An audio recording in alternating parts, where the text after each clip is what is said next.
Afartii sanaba mar waxaa dunida ka dhaca tartanka ciyaaraha ugu caansan uguna taageerada badan ee kubadda cagta waana Koobka Adduunka.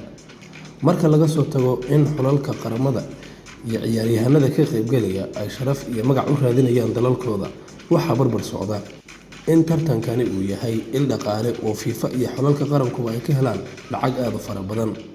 Marka aynu dhinaca xulka ka eegno, waxaa lacago abaalmarin la siiyaa dhammaan xulalka ka qaybgala Koobka Adduunka, sida FIFA ay caddeysay. Abaalmarinta sanadkan la qaybin doono wadarteedu waa $440 milyan, taas oo ah lacagtii ugu badnayd ee koobka dunida la qaybiyo tan iyo markii uu soo bilaabmay 92 sano ka hor. Xulalka oo lacagta abaalmarinta ah ee la bixin doono u kala badsan doona heerka ay ka gaaraan tartanka kubadda cagta adduunka ee Qatar 2022 ayaa xulka koobka qaada waxaa la siin doonaa lacag dhan $42 milyan, halka xulka kaalinta labaad yimaada isna la siin doono $30 milyan.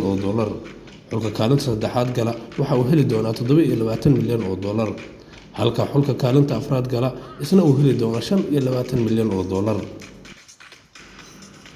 Intaas waxaa dheer in iyaguna ay abaalmarino lacageed ay heli doonaan kaalmaha sida kaalmaha 5aad ilaa 8aad $17 milyan, kaalmaha 9aad ilaa 16aad waxay heli doonaan xul kasta $13 milyan, kaalmaha 17 ilaa 32 waxay heli doonaan min $9 milyan xul kasta.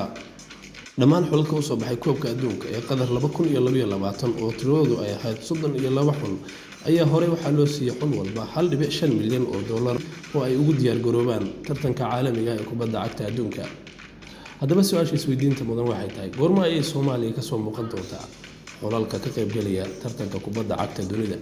Sanadka 2026 oo la qaban doono Koobka Adduunka ayna martigelin doonaan dalalka Mexico, Mareykanka iyo Canada ayaa waxaa kordhi doona xulalka ka qaybgala iyadoona markii ugu horeysay taariikhda ay gaari doonaan 48 xul.